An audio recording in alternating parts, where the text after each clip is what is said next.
The European people have been worried about Eastern religions, that their vitality can destroy the nations. Is there this danger blessing with your religion too?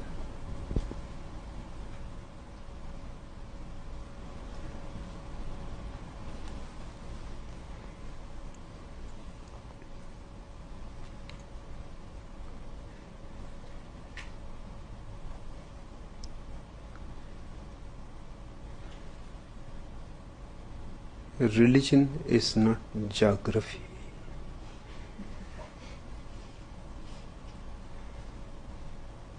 It is neither Eastern nor Western.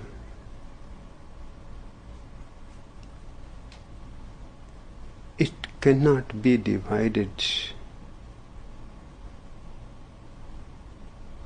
in such a stupid manner.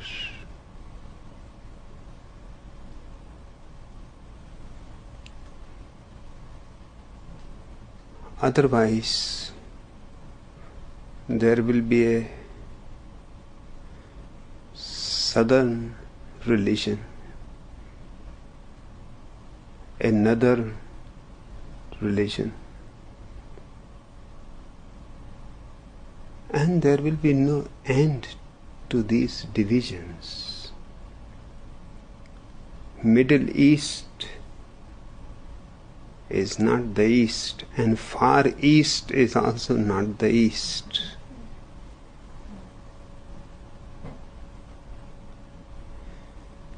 Just few days before, one South African politician said that now the conflict between East and West is over. Now the real fight is going to be between South and North. Up to now, nobody has been thinking in terms of a conflict between South and North, but basically there is. Southern countries are all poor.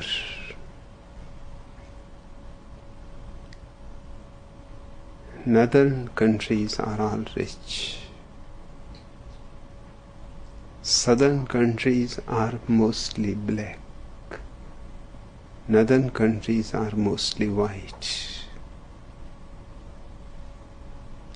This seems to be a far wider gap than between East and West. In fact, to divide East and West is very difficult. In Europe, Russia is thought to be an eastern country, although half of the Europe, the upper half, is Russian. Russia is spread from one end of Europe to the other end of Asia. In fact, Asia and Europe are nowhere divided. It is one continent, one continuity.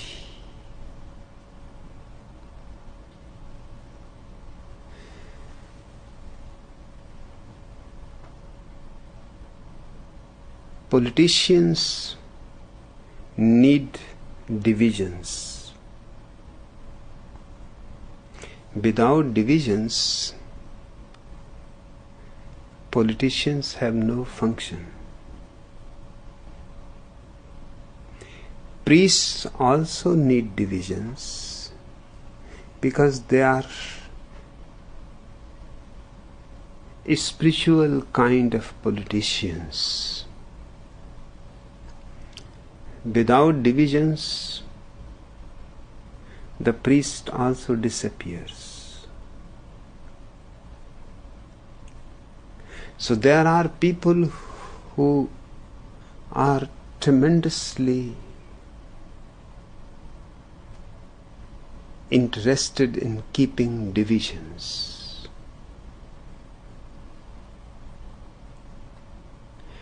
And they go on dividing everything, even to the extent of stupidity. Now, dividing religion into Eastern and Western is just inconceivable. A little intelligence is enough to understand that love cannot be Eastern or Western. Or do you think it can be? Can silence be Eastern and Western? Can meditativeness be divided according to geographical divisions? A man meditating in Tibet and a man meditating in Europe or America will be having the same quality of consciousness. There will be no difference at all. Because the man in Tibet, when in meditation, disappears.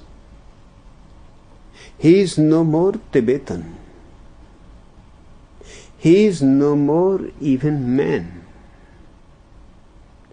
He is just pure silence, awareness.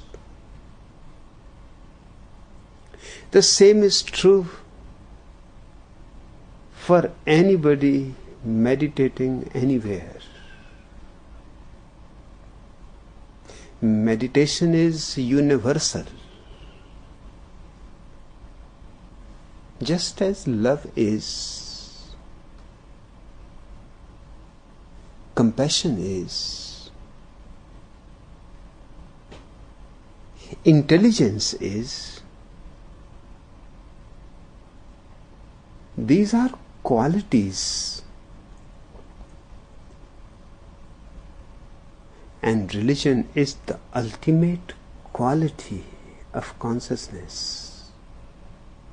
At least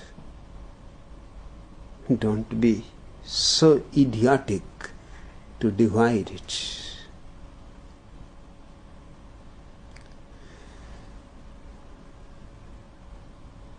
I am reminded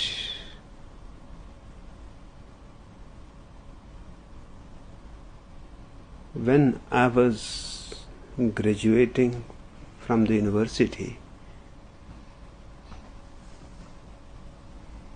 in India. I don't know how it is in other countries. Passing the post-graduation class, you have to give two kinds of examinations. One is written and the other is vocal.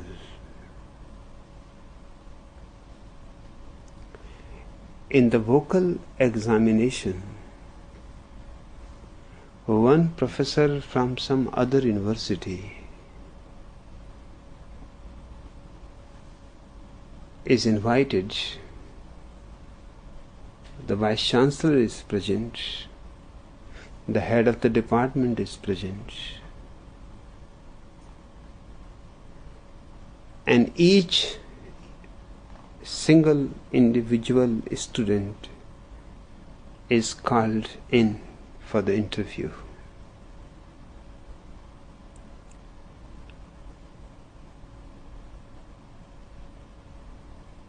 The Vice Chancellor just jokingly had mentioned to me, because we used to meet almost every morning, because we were the only two persons going for a morning walk. Slowly, slowly,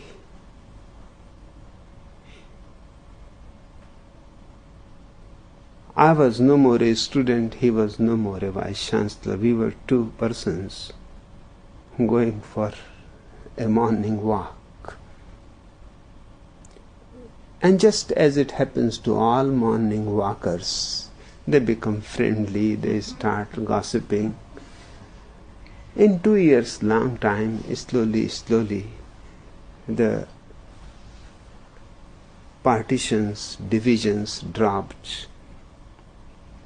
And as the examination was coming closer, he asked me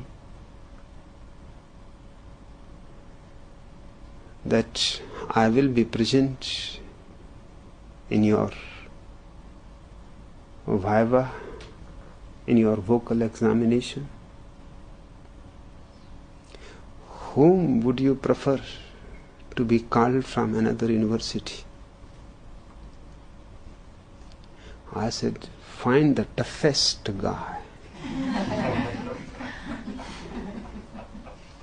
He said, I knew you will say that.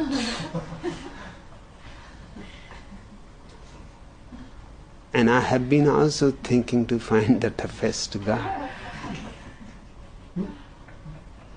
Because I would love to see how you manage it. And they found in Aligarh University there was a Mohammedan professor who was known all over India as the toughest professor of philosophy. For years he had not passed anybody.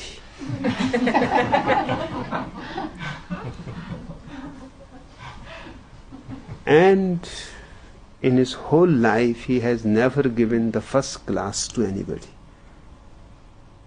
Third class was the highest that he has given to anybody.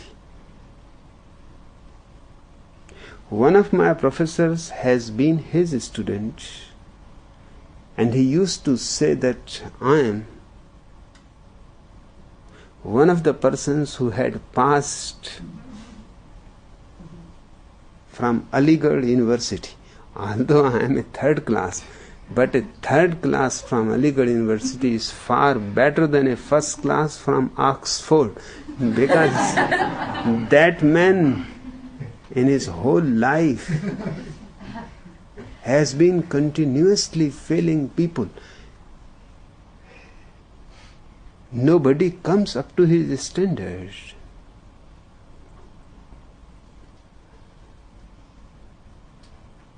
So he said, I am thinking of calling this professor from Aligarh. I said, that's the right thing. That professor was invited. He was rarely invited. He was very happy.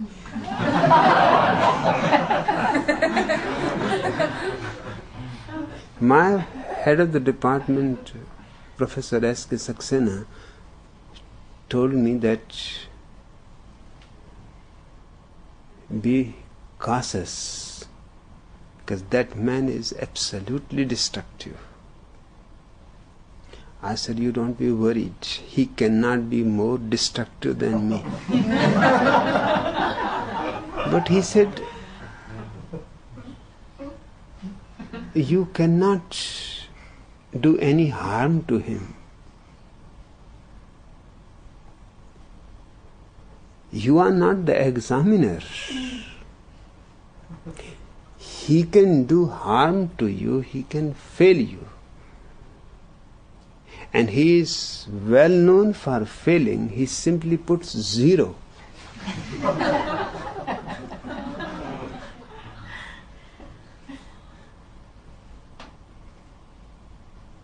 I said, you don't be worried. If he gives me 0, then I have achieved my goal, because that's what I have been working for, to attain to the state of zeroness. He said, you are incurable. I am not talking about that zero. I said, you just wait.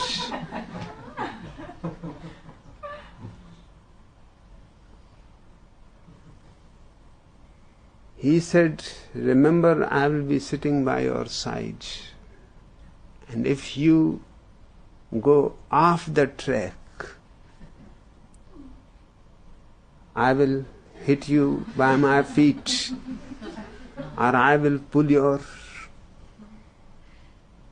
kurta. That is an indication that come right to the point.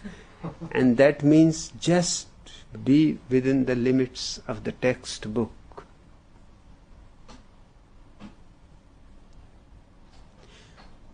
I said, you need not be worried.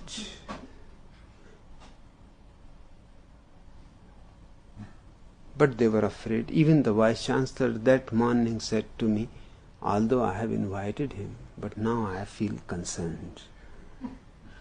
That man is really hard, has no compassion. But I said, I don't need anybody's compassion. He will need my compassion.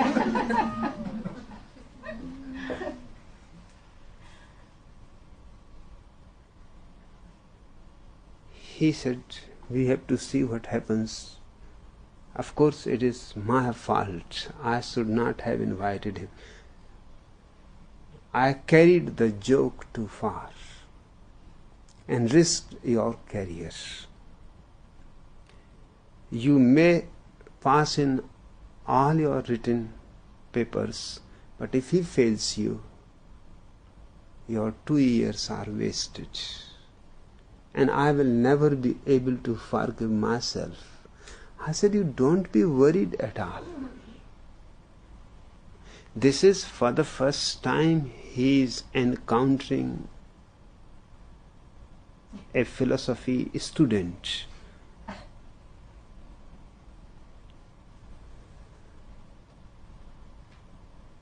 He will remember his whole life.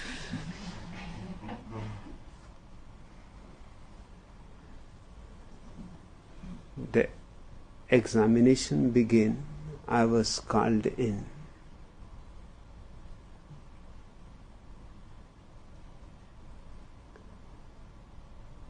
I came in.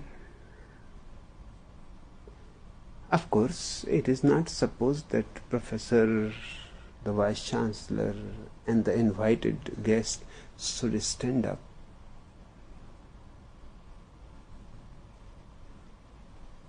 But I came in and I remained standing. My Vice Chancellor asked, you sit down, why you are standing?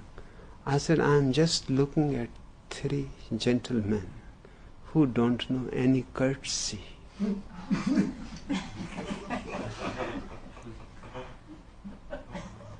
If you cannot pay respect to a human being,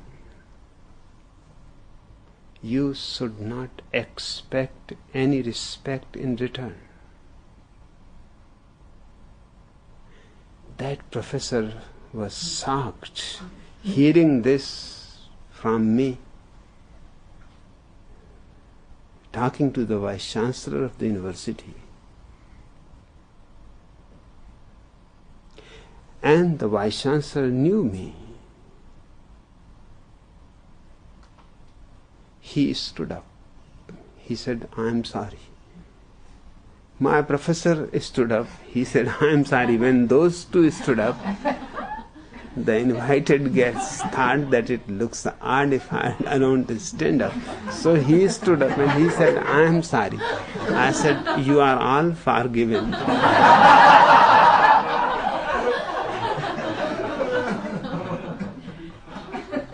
Now the real business can be started. But you must have understood what kind of man I am. I have heard much about you, that you are a hard guy. So please prove.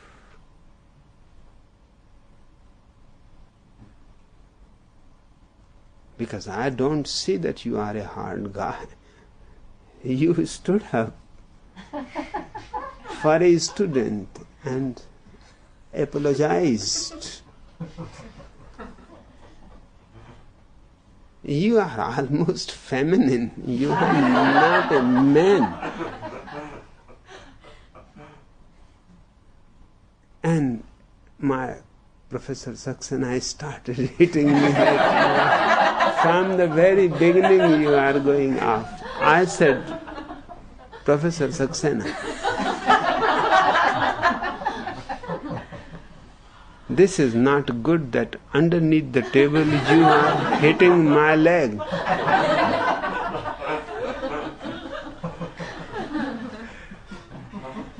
This is an examination. You are not supposed to support me, help me, or in any way give me indications. You keep yourself in control.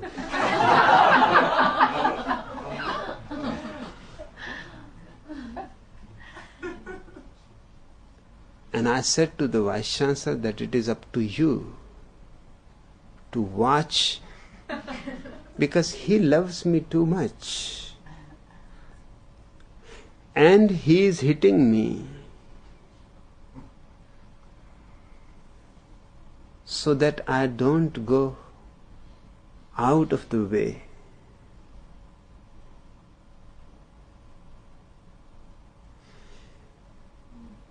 You keep an eye that he does not disturb me. Because I am determined to get the 0.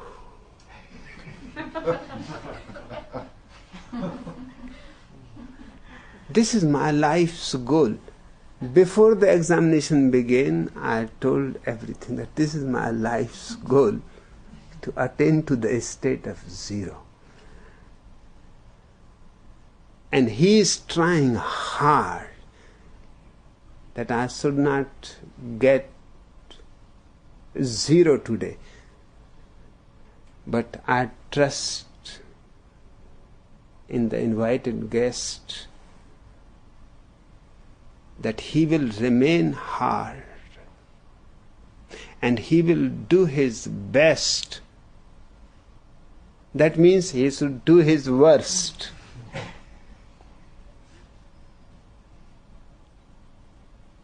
So I told my Vice Chancellor that you look at my professor and watch him, that he does not disturb me, and I will take care of the invited guest. And I asked him, now you start, why you are sitting silent?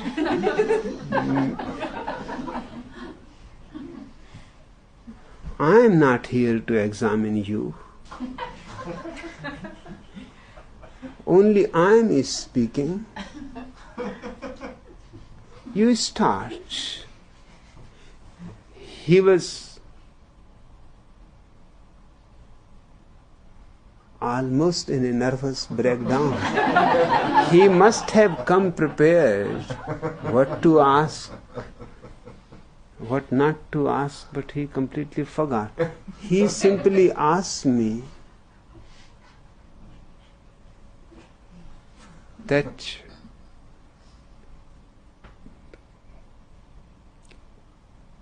how you can explain the distinction between Eastern philosophy and Western philosophy. I said, I do not need to explain, because there is no distinction. Who has told you that there is any distinction between Eastern philosophy and Western philosophy? have you lost your nerve?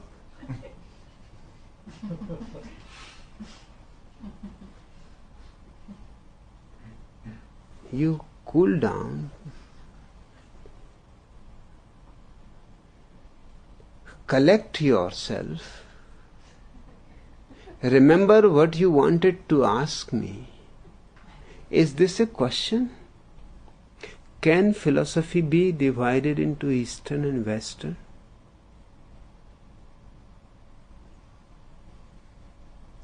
Philosophy is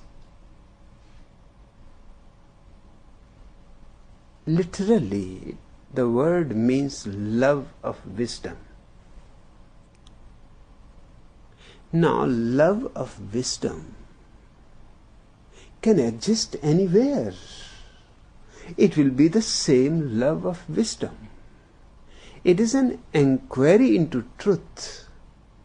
Do you think truth is different in the West? Do you think truth changes itself according to the climate, nation, geography?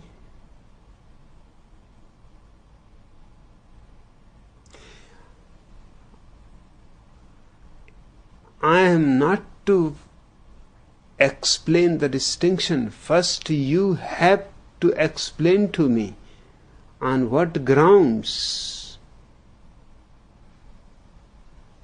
you have asked the question. You tell me how philosophy can be Eastern or Western.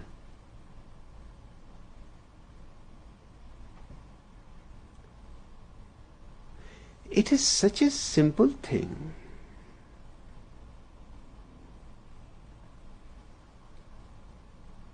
There was silence for a moment. And I said, do you have another question or you are finished?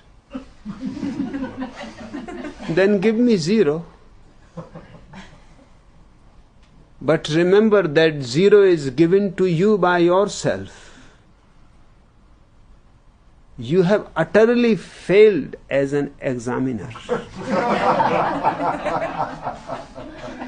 And these two gentlemen are witnesses of it.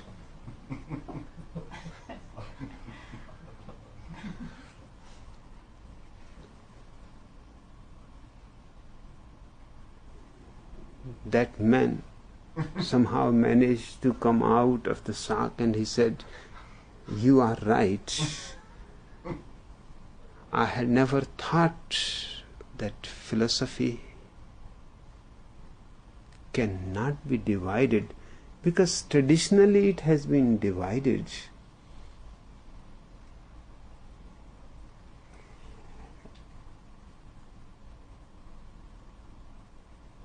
Bertrand Russell has written the history of Western philosophy. Radhakrishnan has written the history of Indian philosophy. Suzuki has written the history of Eastern philosophy. So I simply believed these fellows. I said, but a philosopher is not supposed to believe. This is so obvious, apparent nonsense.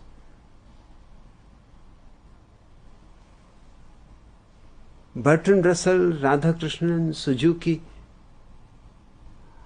all are committing the same mistake.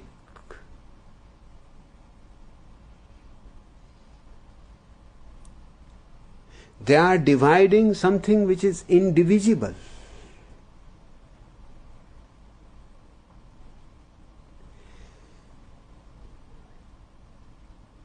And everybody goes on accepting. Just because great authorities have written, Bertrand Russell got his Nobel Prize on this book, The History of Western Philosophy, which is a third-rate book.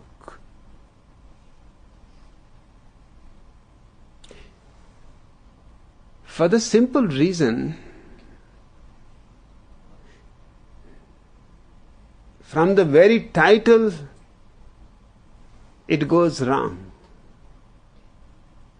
And then to write history of philosophy is a tremendous job. It cannot be completed in one volume. It will need all the volumes of Encyclopedia Britannica. Then too, it will be only a very, very abridged philosophy of history.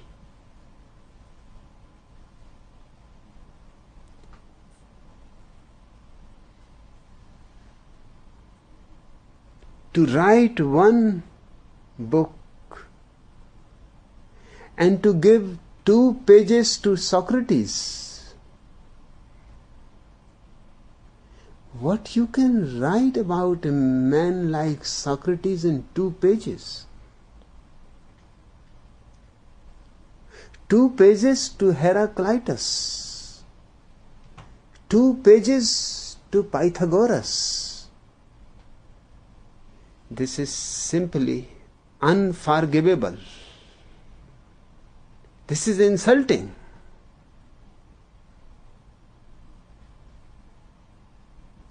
The whole book will not suffice even for a single philosopher.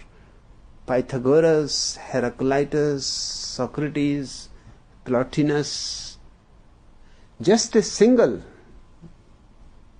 philosopher will be enough.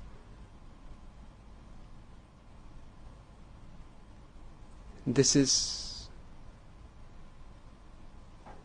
a very idiotic daring, and I have looked into the book. It is Russell's the poorest book, for the simple reason because you cannot put Socrates in 2 pages. I am not Socrates, but can you put me in 2 pages?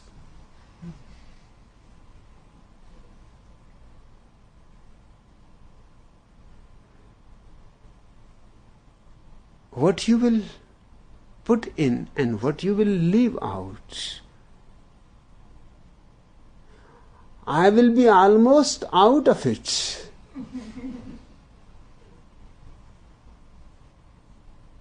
Yes, you can write the name of my father and the birthplace and the birth date and how many books I have written and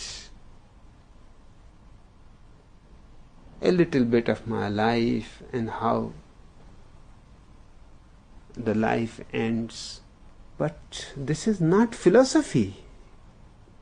This has nothing to do with Socrates when he was born, where he was born.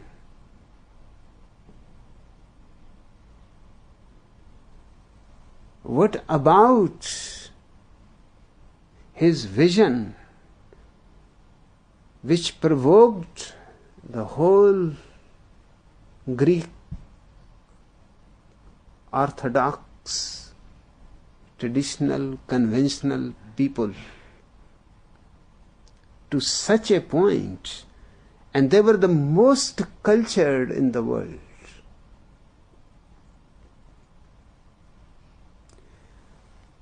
Jesus' crucifixion can be forgiven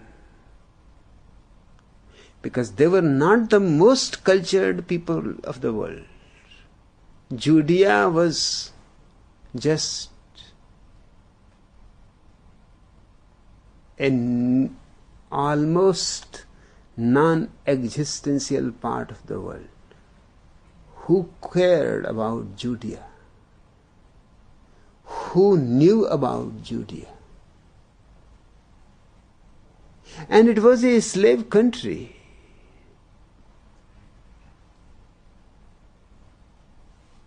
But Athens was at the peak of its culture, sophistication, intelligence.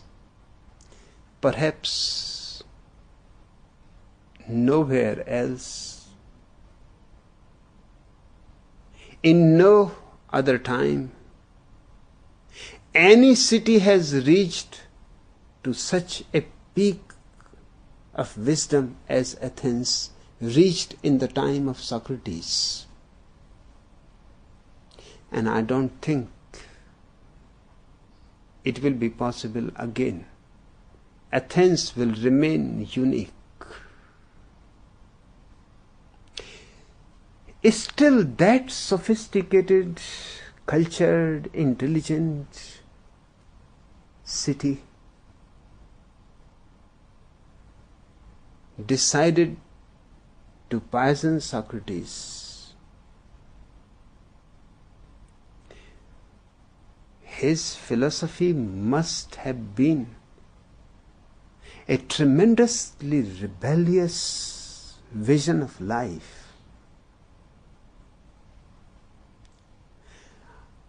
In those 2 pages, you won't find that rebel anywhere, neither that rebelliousness anywhere. Bertrand Russell got Nobel Prize on this book for the simple reason because all books written by him, all other books,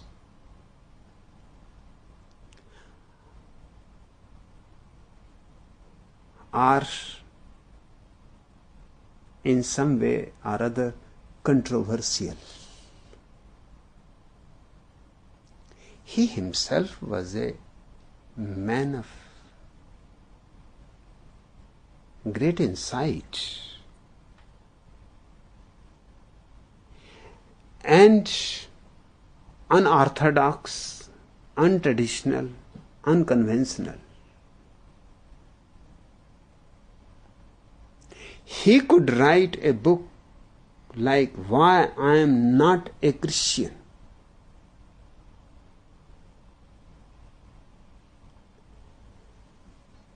He could write a book,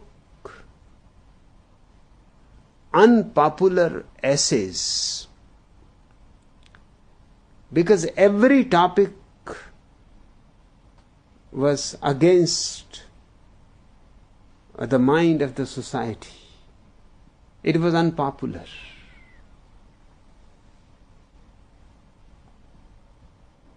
He could write skeptical essays which show his logical sharpness. Nobel Prize awarding committee was in a difficulty. Russell was at the peak of his popularity. Not to give him Nobel Prize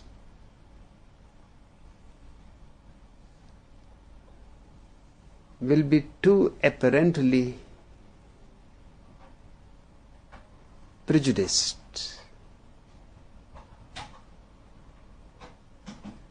Fortunately, he wrote this history of Western philosophy, which is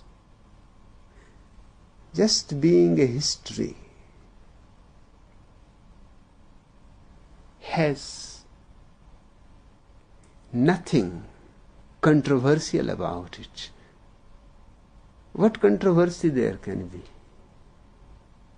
He is simply writing the history, and that too so condensed, and it has to be condensed. It is 1000 pages book, but 2000 years of philosophy thousands of philosophers, many of whom are not even mentioned. This was the most non-controversial thing, and the Nobel Prize awarding committee thought it a good chance to get rid of Bertrand Russell, give him Nobel Prize on this book. Because he himself was a trouble creator man. He belonged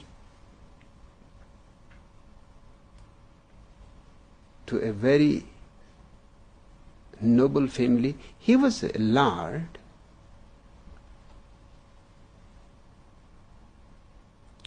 He dropped using the word lord before himself because he said, this looks ugly. And he was participating in a protest against the government. Just before the Lord's house where they meet, and the police was beating the protesters, and they started beating Bertrand Russell. He fell on the ground. At that time somebody said, "What are you doing? He is a lord." And the policeman simply just started trembling and said, "Please forgive me. I had no idea that you are a lord." He said, "No, you have done perfectly well. I am not a lord."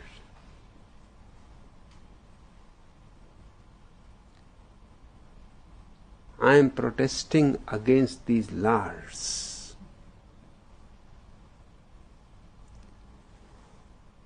Now this man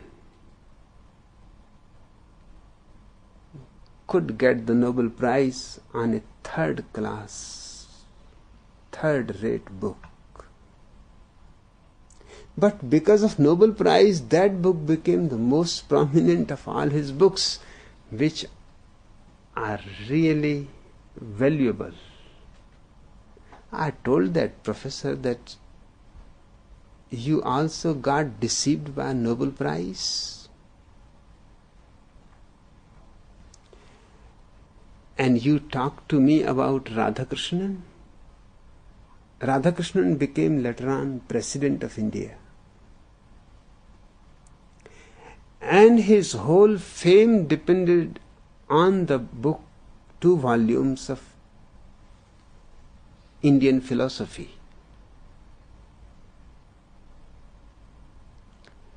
And you will be surprised that these 2 volumes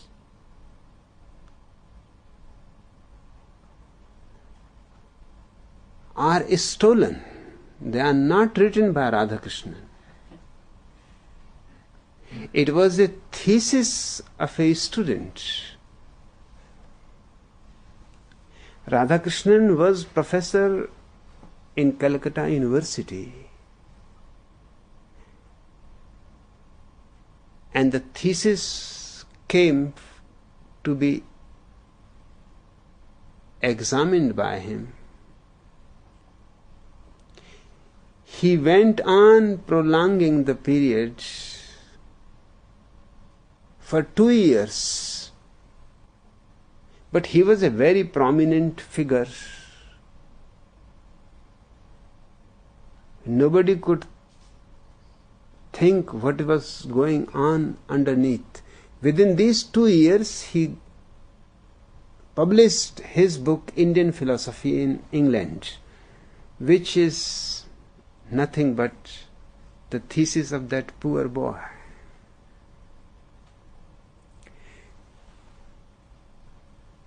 You can go on reading pages and pages, exactly the same, not even a comma is different. And when his book was published, then the boy was given his doctorate. Just to make it that his book is published first, so nobody can say that he has stolen. If anybody has stolen, then that student has stolen. But that student went to the court, High Court. The case was in the High Court. Because he said, I have produced my book 2 years ahead to the university. The university is a witness. Other professors, because 3 examiners are needed for the thesis, 2 other examiners are witness. And this is my thesis and this is his book. There is no need, just read pages upon pages, even chapters completely as they are in his thesis, they are in his book. He must have been in a hurry. It is a big 2-volume book, must be 2,000 pages. He must be in a hurry. He could not manage. Otherwise, he would have been able to manage to change few words here and there.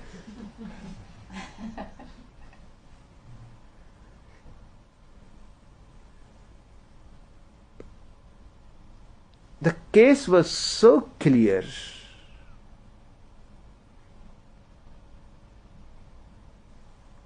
But the student withdrew the case from the court. Before the decision of the court, because he was bribed. 10,000 rupees were given by Radhakrishnan to the student to withdraw the case. He was so poor that 10,000 rupees in those days were enough. Everybody was puzzled why the case has been withdrawn, because the case was clear. The boy was going to win. But the boy must have thought that even if I win the case, I am not going to get anything. Perhaps Radhakrishnan may get punished by the court. But what I am going to get out of it? Right now I am getting 10,000. And the boy was so intelligent, who has written the book, he could not care. He can write 10 other books like that.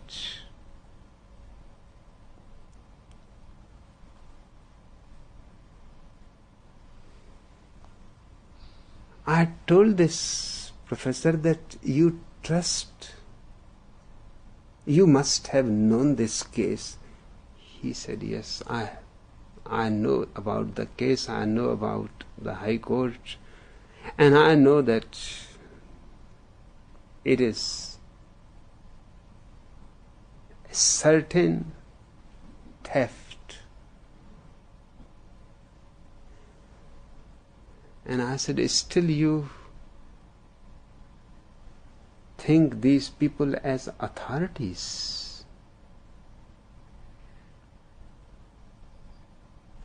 You withdraw your question. There is no division of Indian philosophy, Eastern philosophy, Western philosophy. Philosophy is simply philosophy.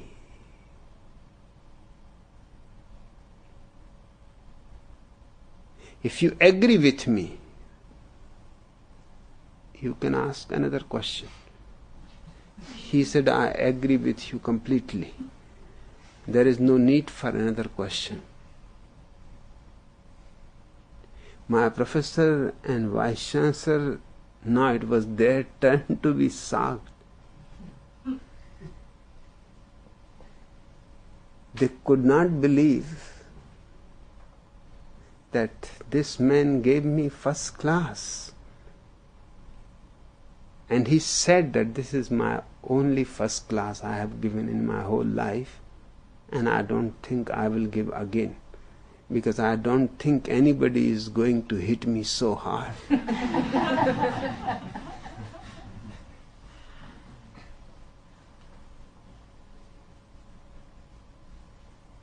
He hugged me.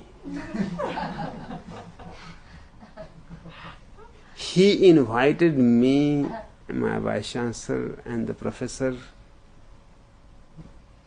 to come to the cafeteria. He said, I enjoyed it because for the first time I felt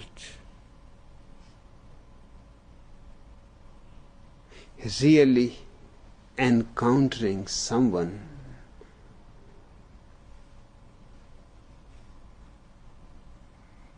otherwise students come so much afraid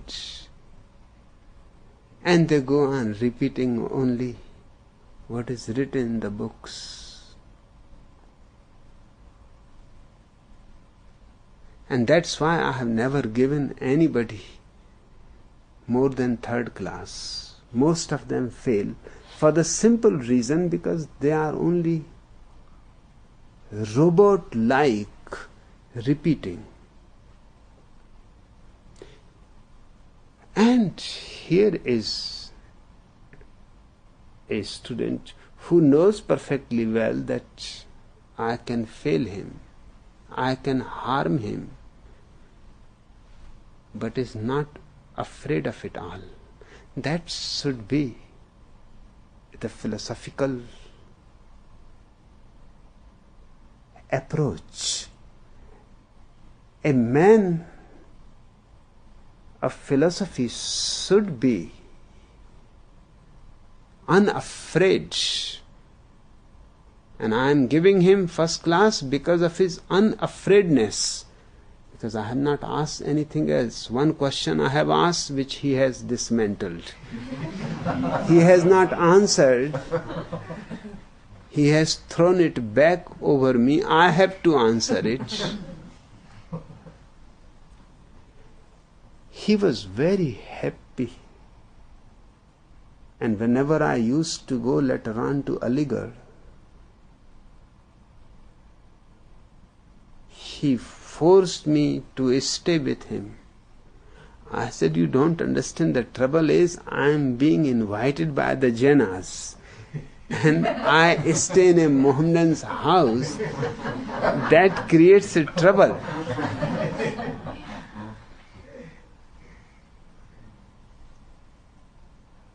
He said, you can face troubles perfectly well, that I know.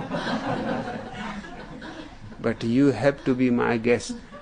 Till he was alive, I was always his guest. And the people who were inviting were very much concerned, because they even started asking me, have you dropped vegetarianism too? Because staying with that Mohammedan, you must be eating with him. I said, yes, I eat with him, but I eat my food. And you will not believe that he calls a Brahmin cook to prepare food for me.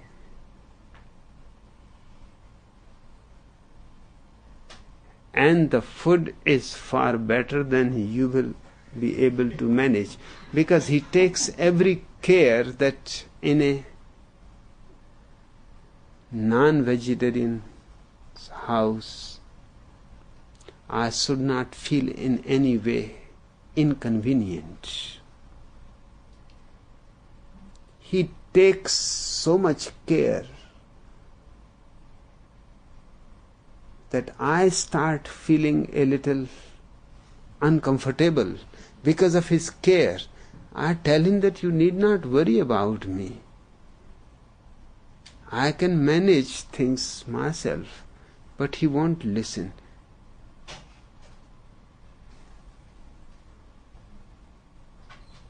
You are asking me that in Europe there is a fear that Eastern religions can be very destructive.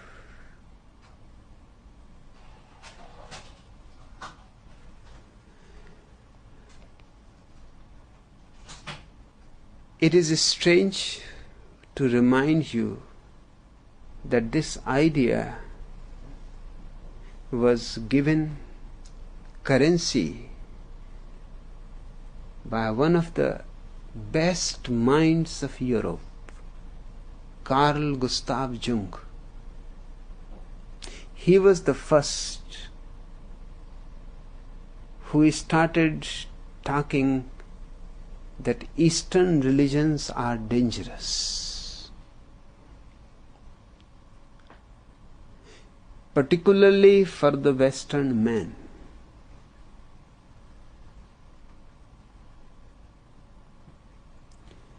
His argument is worth understanding, although it is absolutely wrong. His argument was that Western man has developed in a different way. His tradition, his past, his roots are different. Eastern man has developed in a different way. They have grown in such divergent manners that it is just like bringing a mango tree from India and planting it in Europe. It will die.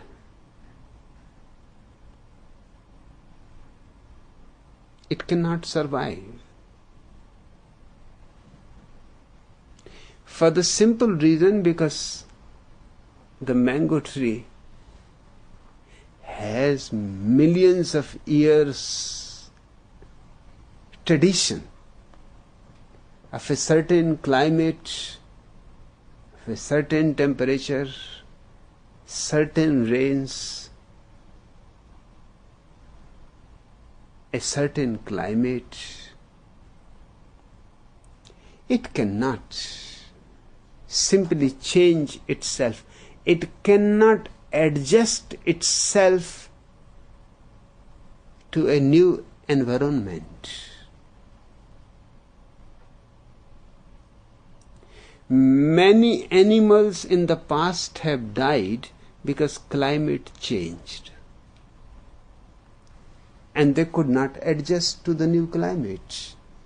Many trees have disappeared from the world for the simple reason because the climate changed and those trees cannot go anywhere else. They were rooted into the earth.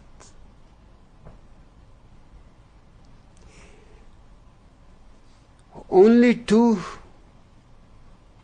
beings are capable of adjusting to any climate. One is man, another is the cockroach.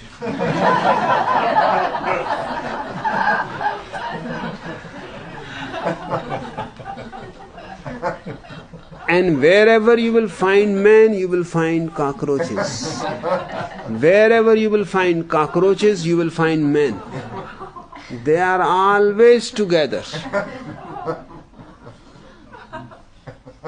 If the man goes to the moon, cockroaches will go.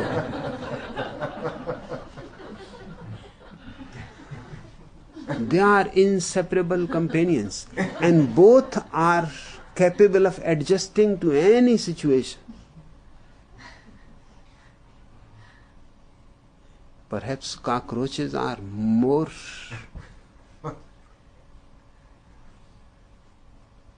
capable of adjusting.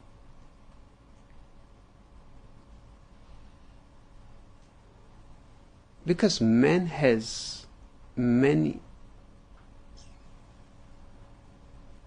scientific, technical ways to adjust himself. If it is too cold, he can have warmer clothes. If it is too hot, he can have air conditioning. Poor cockroaches don't have any technical, any scientific methods with them, but they manage. Certainly they are more capable. Man without all these technical supports will not be able to adjust. If he goes to the Arctic naked, he will die. But the cockroach has to go naked.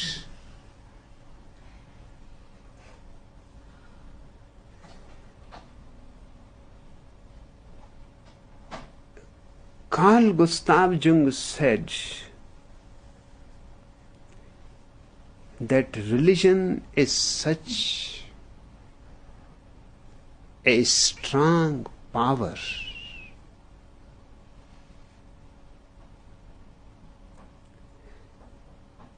that if it is not supported by our inheritance,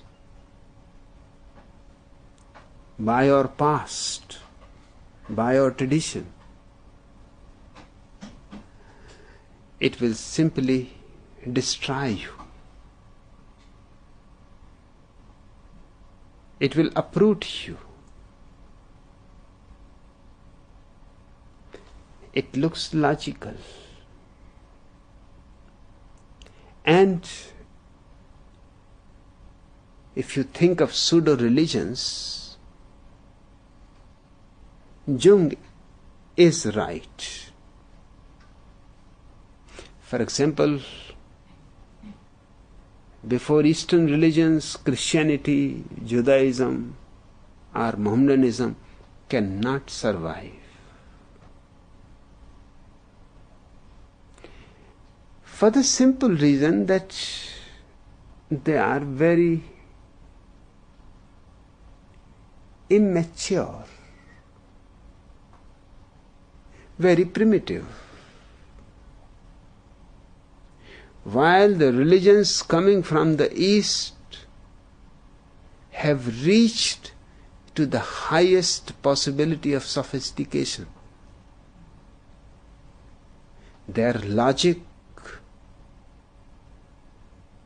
is not primitive, and they have lived longer. For example, Jainism at least for 10,000 years. In 10,000 years they have been polishing, and the way they have been polishing, Christianity has not been polished in 2,000 years. Jainism has been continuously arguing against Buddhism, against Hinduism, Hinduism arguing against Jainism. Thousands of treatises of tremendously beautiful argumentation are there. Great minds like Nagarjuna, Sankara,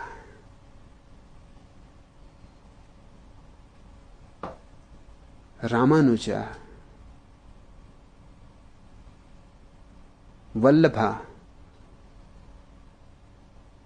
went around the country demolishing everything else that was not according to their vision.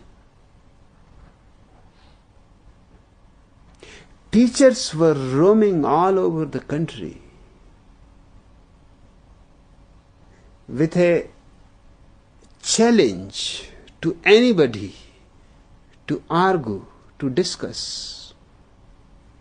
The whole country was in a philosophical turmoil for 10,000 years. Naturally, out of that turmoil and argumentation and continuous confrontation, they have sharpened. They have become very subtle.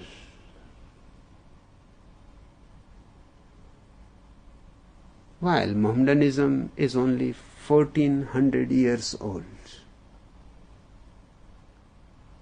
which is nothing. Christianity only 2000 years old, which is nothing. India reached its peak at the time of Buddha and Mahavira. That was 500 years before Jesus Christ.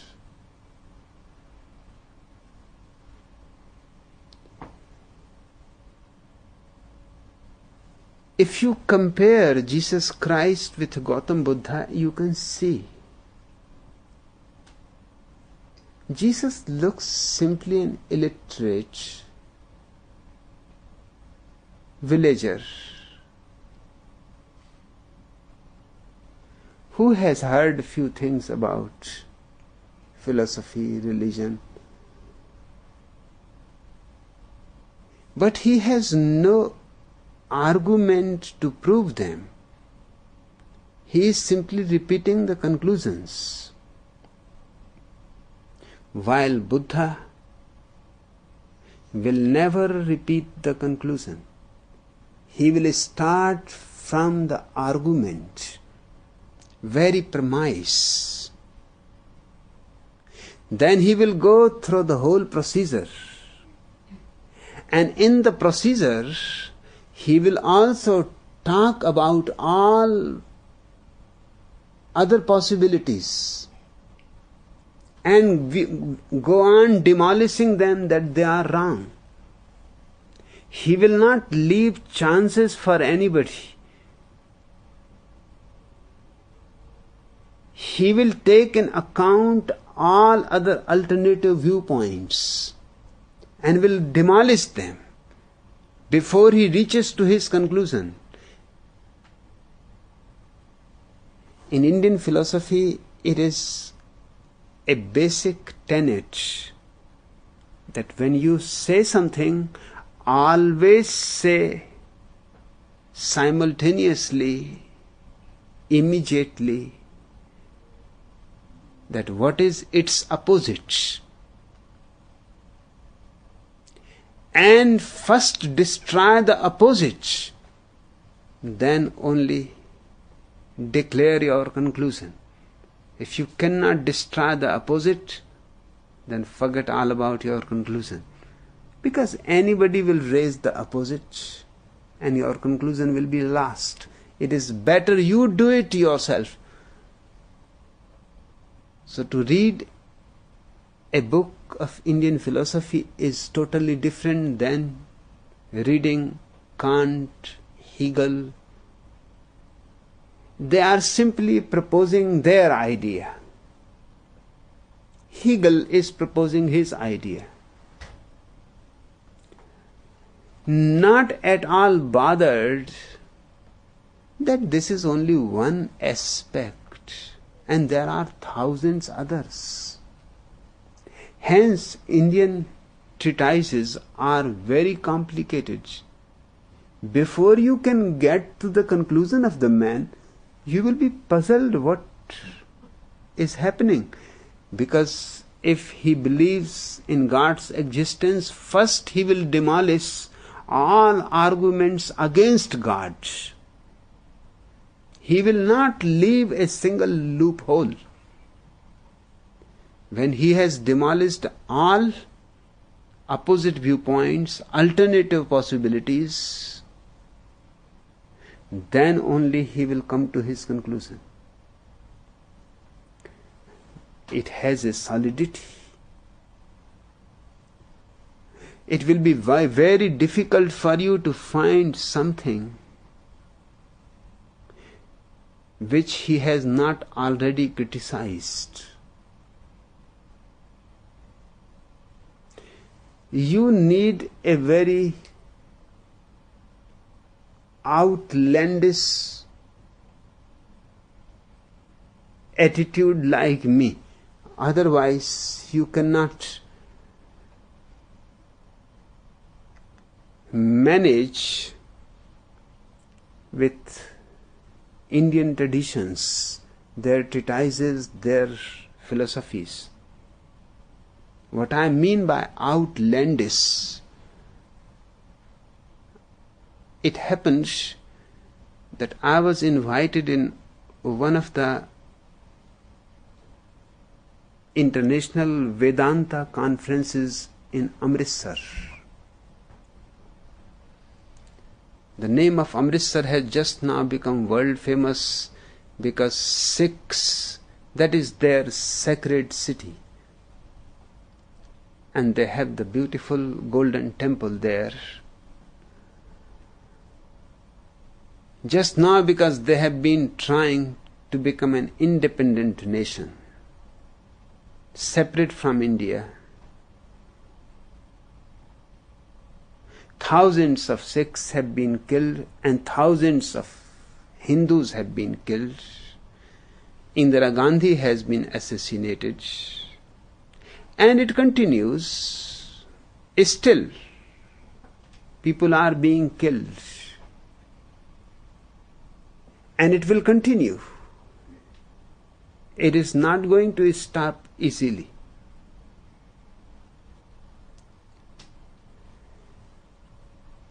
Amritsar is the stronghold of the Sikh religion. And Sikhs are the very fanatic people, very sincere, honest. In India, if you can trust anybody, find a Sikh, you can trust him. Others are all cunning. They will promise you, but the goods will never be delivered. But when a Sikh promises you, he means it. He will do it even at his life's cost.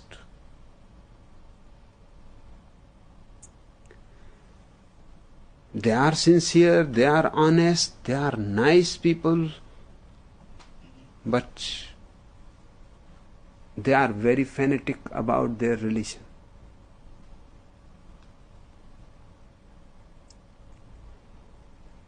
That corner of their mind is completely blocked. This Vedanta conference was being held in Amritsar. It was a Hindu conference from all over the world. Hindu representatives were there.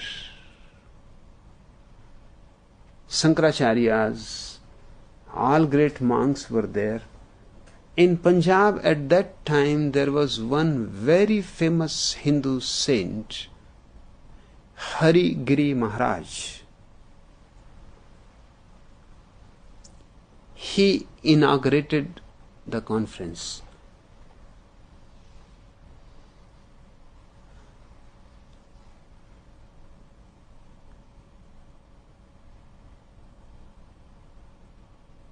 He told a beautiful story that I myself had told many times. It is so beautiful and so indicative.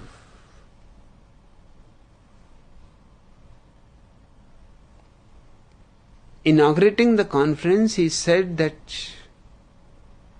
10 blind men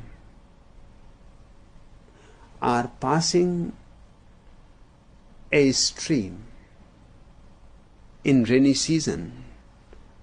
The stream is flooded. They hold hands of each other. It is not very deep, but very strong current. So holding each other's hands, they reach to the other side, And then one of them says that let us count whether we all have come, because we are all blind, nobody can see. If somebody has been taken by the current, we will never know. So they started counting, and of course, the number always came to 9, because the person who was counting never counted himself. He started from the other and ended with the last man. A very simple fallacy. The scientists are doing it all over the world. All blind. The scientist counts the whole world, believes, trusts, accepts its existence, except the scientist's own self. That is left unaccounted.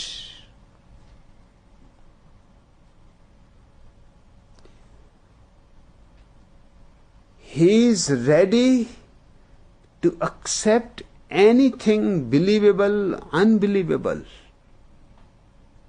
In physics, in chemistry, in other branches of science. Even if it goes against logic, he accepts it because experimentally, objectively, it is there, proved. But if you ask him, what about your consciousness, your awareness? He simply tries to explain it away. He says, it cannot be proved. Hence, I cannot accept it. It cannot be made an object. I cannot put it in a test tube. I cannot put it on the table, dissect it, figure it out what it is made of, what are its constituents. Unless I can do that, I cannot accept it. Now this is what those 10 blind people were doing. Condemning to scientists, I had used that story many times, because it so clearly shows that the scientist is leaving himself out of the account, counting everything. But then, the most important and the most significant is left out. Harigiri Maharaj told the story, and he said when they counted, they found there are 9. They started crying and weeping that one of our friends is lost. A man was watching, sitting by the side of the river, and he laughed at the whole thing, that these fools are all there and are crying for someone who is lost. Nobody is lost because he has been seeing all these 10 coming from the other side to this side. He came close to them, asked, what is the matter? Why are you crying? They said, we have lost one of our companions in the current. He looked at them, he said, how many you were? They said, we were 10, and now we are 9. He said, you all stand in a line, and I will count and teach you how to count. I will slap the first person, he has to say 1. Then I will slap twice to the second person, he has to say 2. Then thrice to the third person, he has to say 3. This way I will go on hitting. And when I hit 10 times, you know you are 10. Nobody is lost. And this way he counted. He enjoyed hitting them. And they were very happy being hit because the last companion is found. This is Vedanta's attitude.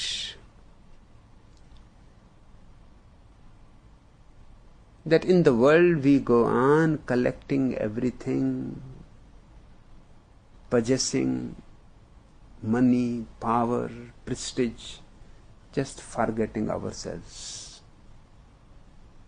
But that is the most precious thing. I was the second person to speak.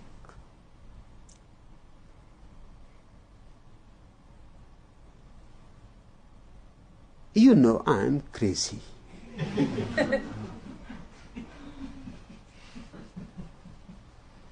So I said that this story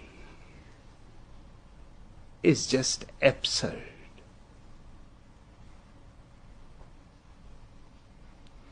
The whole conference was shocked because it is an ancient Vedanta story and nobody has called it absurd.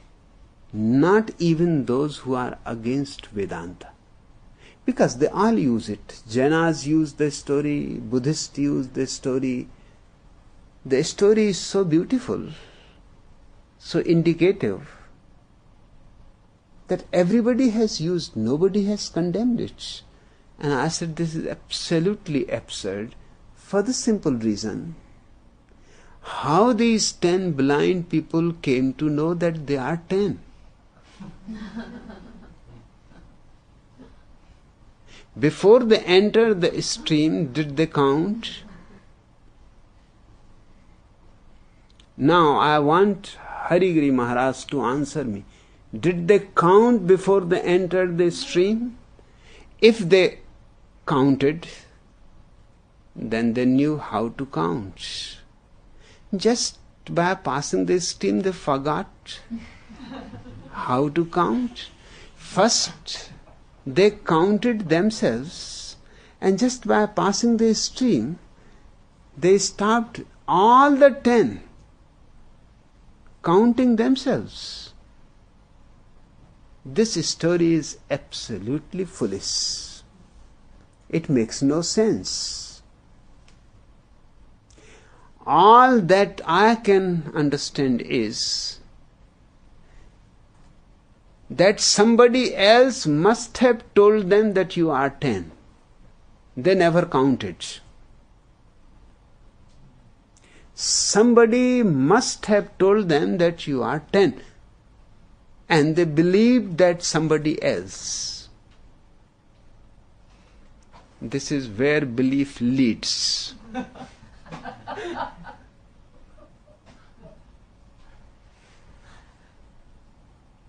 They believed, but they knew not. So when there was nobody, and they themselves tried to count, they were in great anguish. One companion was lost. This story only proves that belief should be completely dissolved from all religious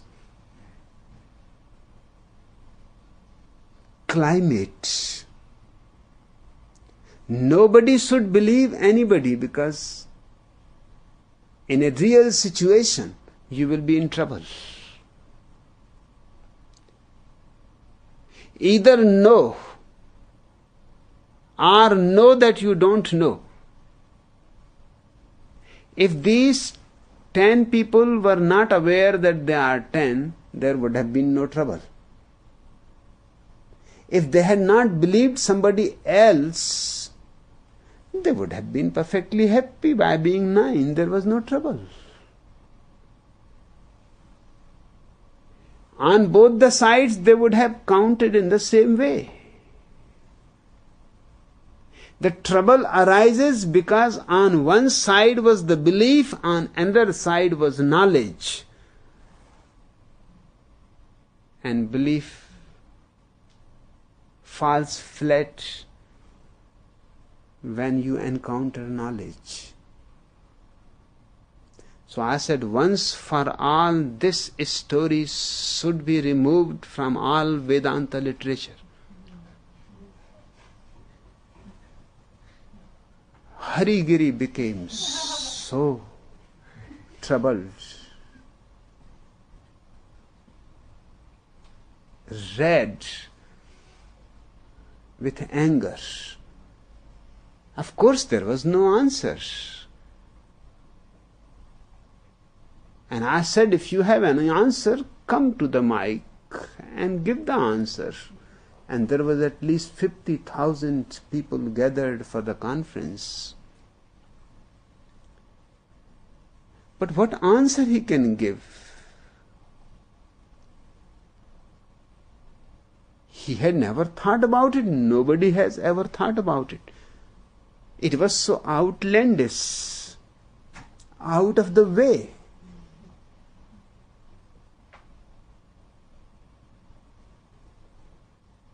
Instead of coming to the mic, he left the stage. And I said, this is cowardly, Harigiri. And you have been known as the Lion of Punjab.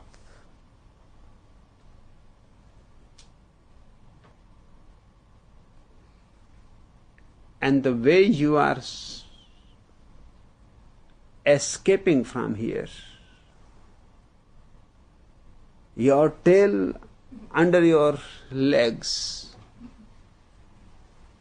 you are proving to be a coward dog.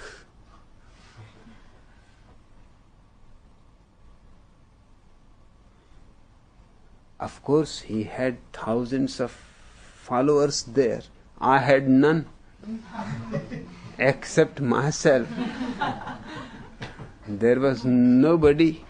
And I was for the first time speaking in Amritsar. Still, people were silent, shocked, because what I had said was absolutely logical. Only two persons who must have been very, very close to Harigiri shouted, "Shame, shame." They were shouting at me. But, I said, I am crazy. I said, stop. Even if he is a coward, don't. Don't do that.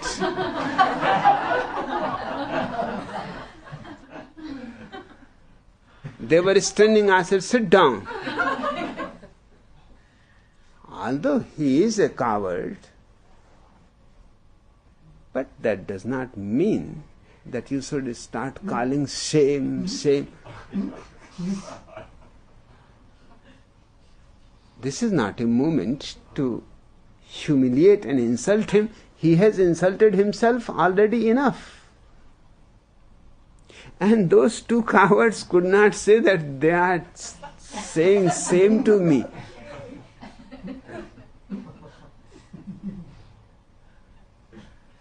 I have been moving around India.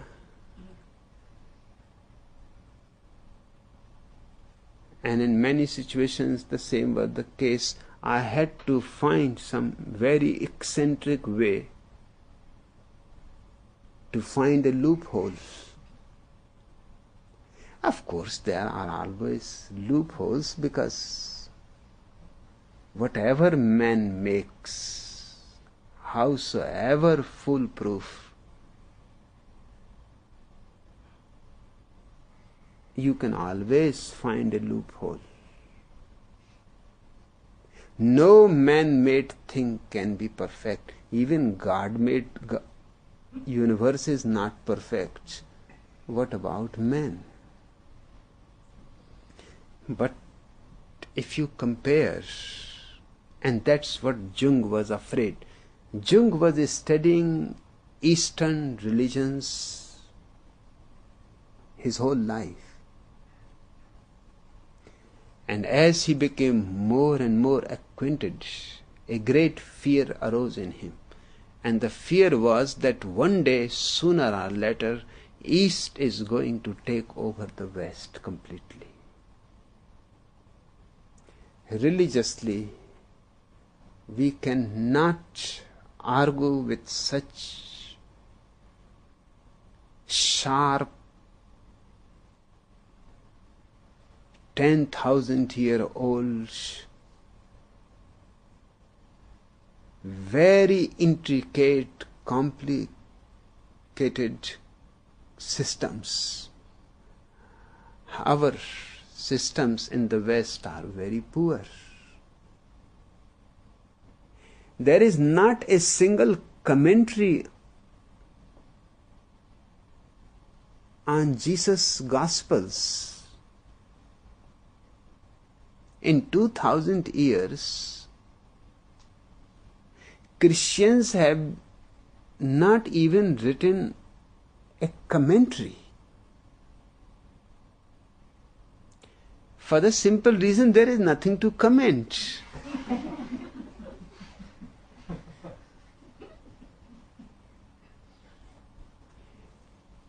Jesus is saying things so simple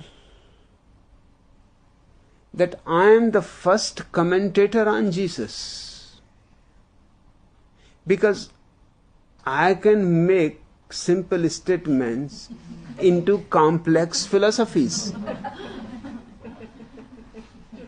It is not difficult. It works both the ways. You can make very complex philosophy into simple statements. You can move the vice versa. Simple statements you can make in a great philosophy.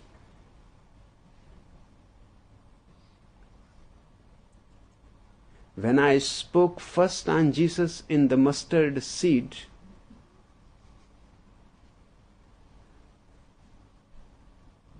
it was accepted all over the Christian world as something unique, because in 2000 years nobody has bothered. Nobody has even thought that there is some philosophy in it.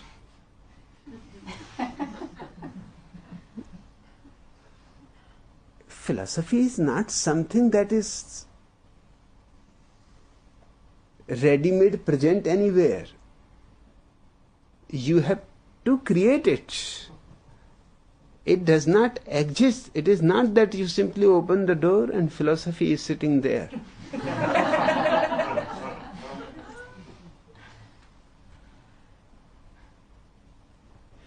No need to open the door.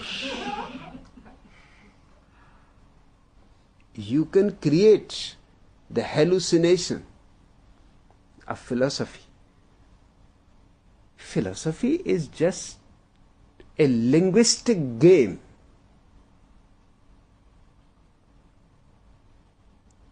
It is a gimmick. Just you have to learn to play with words. And just being born in India, it is enough.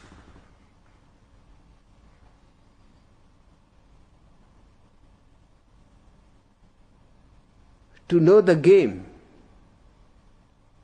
It is in the very air. Everybody is talking great philosophy.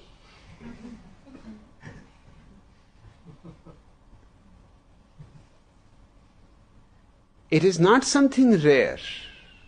Even villagers are talking great philosophy, reading great philosophical treatises.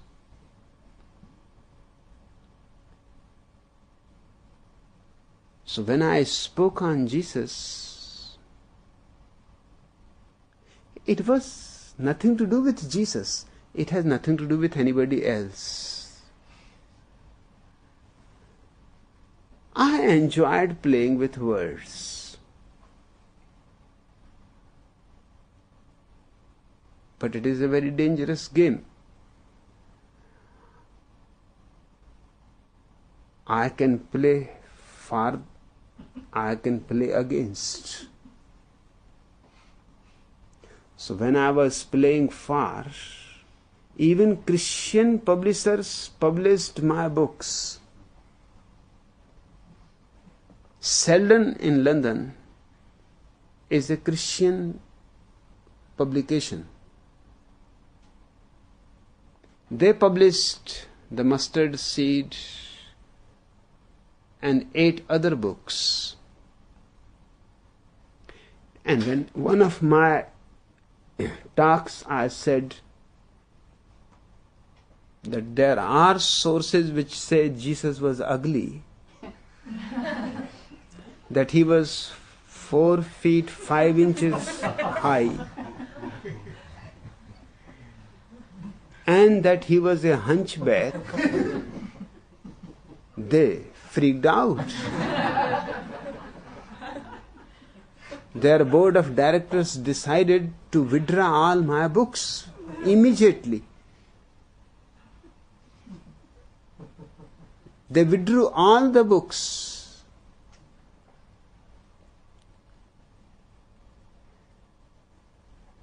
Our sannyasins were trying that we are ready to purchase all the books at cost price. No, they won't give, even at cost price, because they will again be back in the market.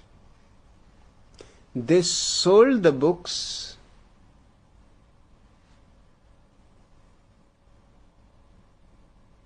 to some shopkeeper who sells old newspapers, old magazines, old books, which are not used for reading, mostly for recycling.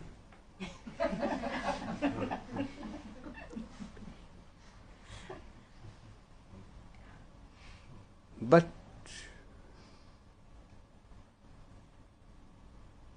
Poonam, our sannyasin, was behind them, following them.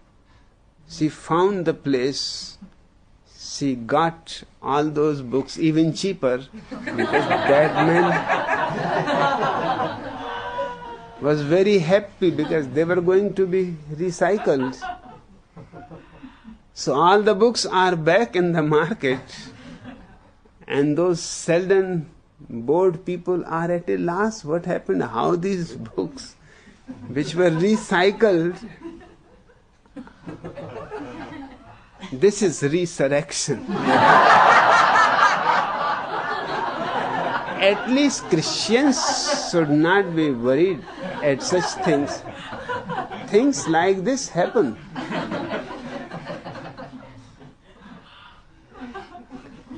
Jung was afraid, and his fear is right, that if Eastern religion comes as a strong wind,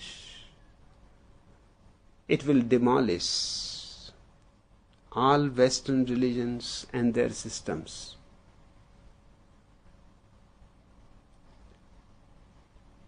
And it will demolish the Western man, because the Western man is rooted in a different soil, in a different climate, in a different way of thinking. It was Jung who created the fear in West, then others followed.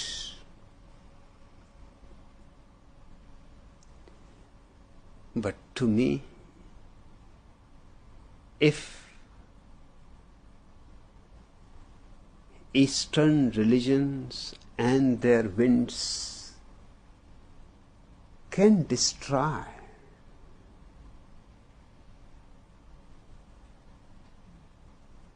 Western religions, then they are worth to be destroyed. They deserve to be destroyed.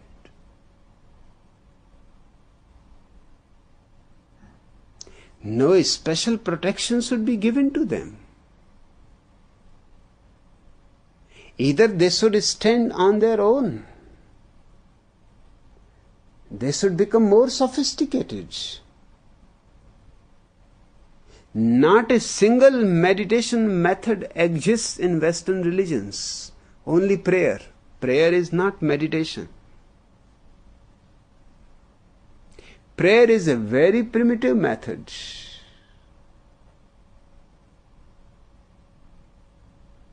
These religions, if they can be destroyed, that's perfectly good. Let them be destroyed.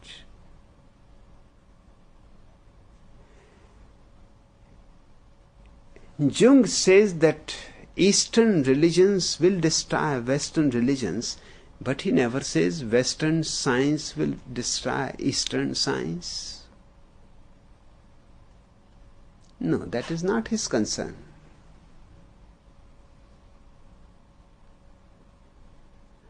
I am happy in both the ways. Western science should destroy Eastern science because Eastern science is not scientific enough. That's why Western science can destroy it.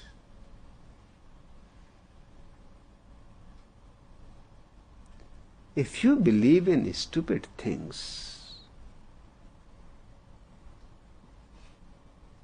for example, in India, you can see it is often happening in a hot summer day when it is too hot. A poor man may have a sunstroke, may fall on the ground, go unconscious, and a crowd will gather around. Indians are very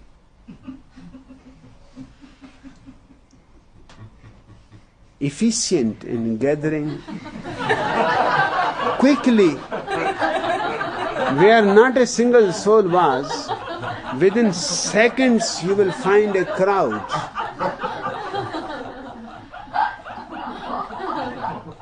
Nobody is bothered about their work, where they were going, what they were doing. Everything stops.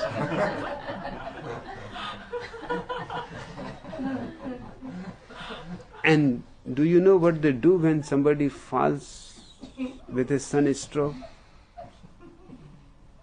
They will put a shoe on his nose to bring him back to consciousness. Now, this is Eastern science.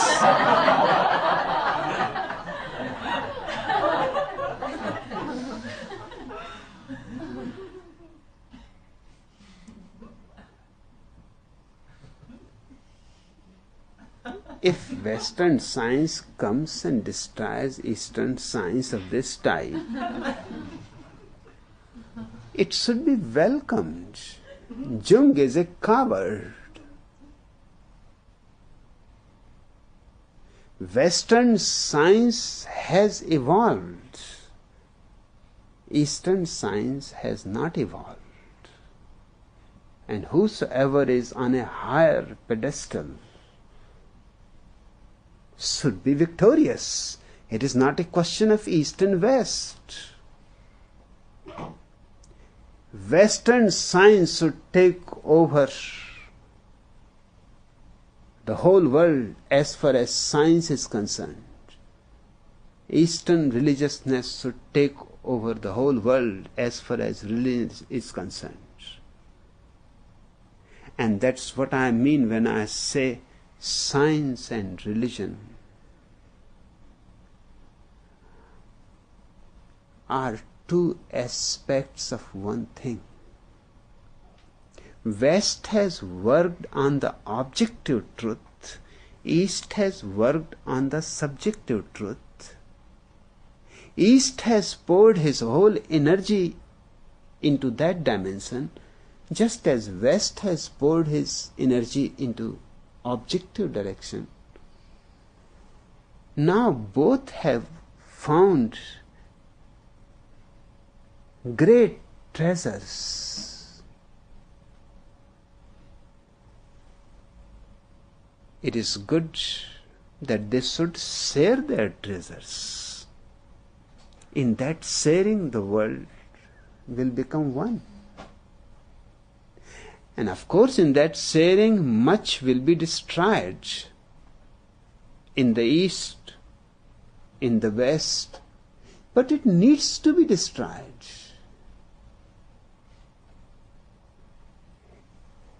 It has no right to exist. If it cannot face the truth, then why go on clinging to it? Because it is Western, because it is Eastern.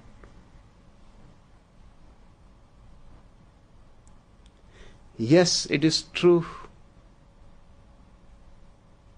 that if religious consciousness spreads, it is going to destroy pseudo-religions.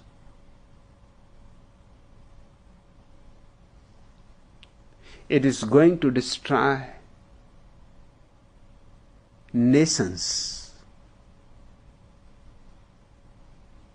There is no need for nations. The whole world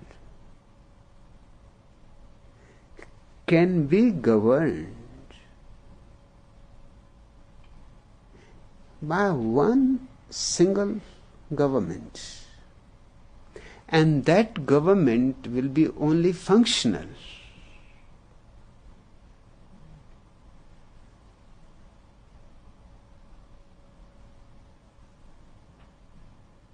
Let me make it clear to you what I mean by functional. Right now, a president of a country is not only functional, he has a status, power. But the postmaster general, what power he has and what is status? He is functional. Of course, he is the head of all the post offices of a country. In one world, he will be the head of all the post offices of the world. So what? It is just functional. He is the head clerk.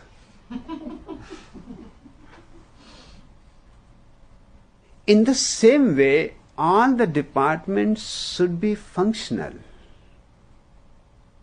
And when the world is one, many departments will not be needed. For example, defense, which takes almost 75% income of the country. 75% income of the whole world will be simply saved, because there is no need for defense department. Who is going to attack? Unless some other planet starts a war against the earth. But I don't see any possibility. We have not yet been found by anybody. Nor we have been able to find anybody. Signals have been continuously sent for 50 years. From the earth for 50 years continuously, few scientific departments are sending signals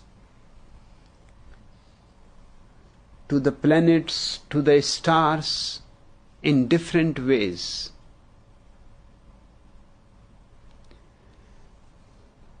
But yet there is no sign that any signal has been received or anybody has answered. So there is no question of any other planet going to create a war for us. There will be no defense department, which is the most destructive department, is killing millions of people unnecessarily, because the whole money goes on pouring into more and more death material. Who is interested in life?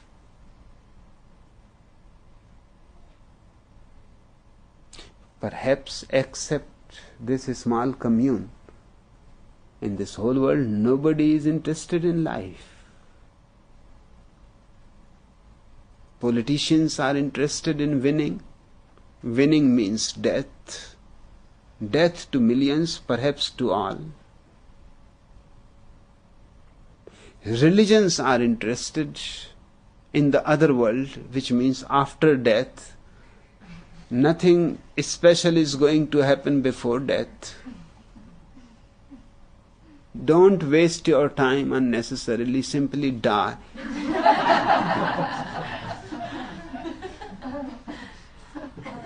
Because then begins the real show.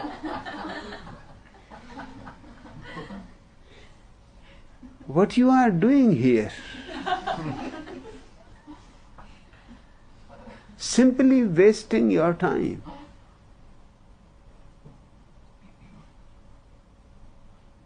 It is not even rehearsal. Everything begins after death. The heaven, God, eternal life, bliss, everything after death. Religions are interested in death. Politicians are interested in death. Perhaps this is the only commune who is interested in life. Perhaps I am the first religious man who is interested in life here and now. All other religious leaders, founders, prophets, messiahs were interested in the other world. This world is just a punishment. This world is an imprisonment. This world is nothing but humiliation. You have been thrown out of Garden of Eden.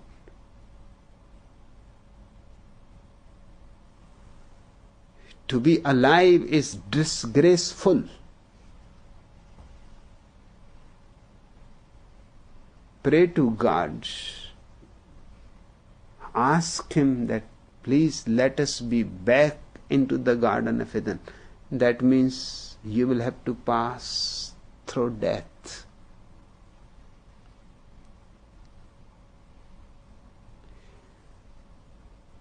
All these nations, religions, what is their need? If they are interested in death, let them die.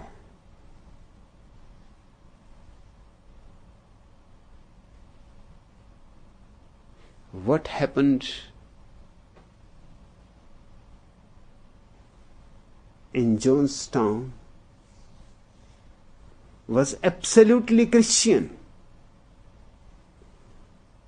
But not even a single person has talked about it in the whole world, that it was a Christian phenomenon, that Christianity was its background, that Jim Jones was a reverend, that he was a Christian priest. And the people who followed him have simply followed according to the Christian ideology. Of course, they went to the very logical end. Jesus says to his people that after death there will be judgment day, and I will be there to pick my people. And only those who are with me will be saved. All others will be thrown into eternal darkness of hell. Reverend Jim Jones was continuously teaching Bible, Christianity, and of course he was teaching that real life begins after death. And if he convinced those fools, 1,000 fools,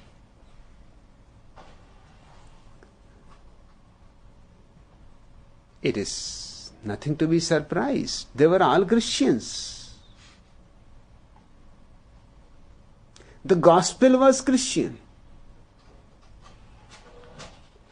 And if he convinced them to die with him, why wait for the judgment day? And on the judgment day there is going to be so much crowd. Poor Jim Jones, how he is going to find his 1,000 followers? It will be real difficulty. The best way is Jim Jones dies, with him his followers die, and they will be reaching to the gates of heaven. God and Jesus Christ and all the apostles shouting Hallelujah.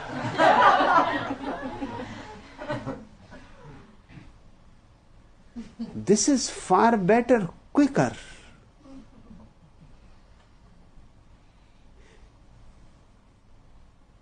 Other Christians have waited for 2,000 years, yet the judgment day has not come yet. And if you read Jesus, they are asking again and again, when the judgment day will come, and he says soon.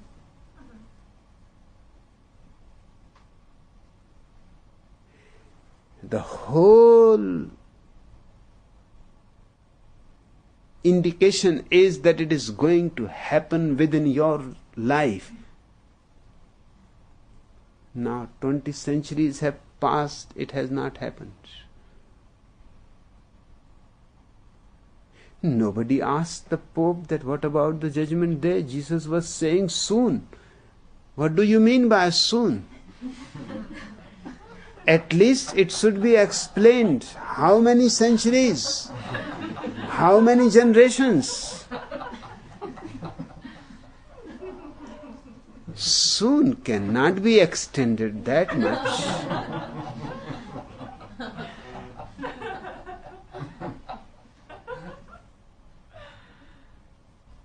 But Christian bishops and cardinals and priests are comparing me with Jim Jones.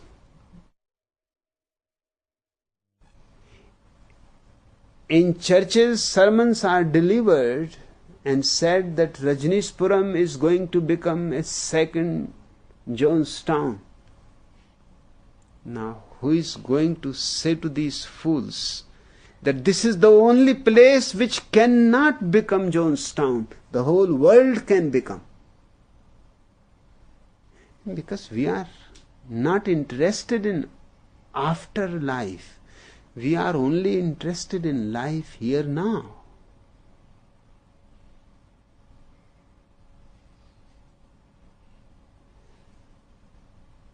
But strange are the ways of the world. A man like me is compared with Reverend Jim Jones.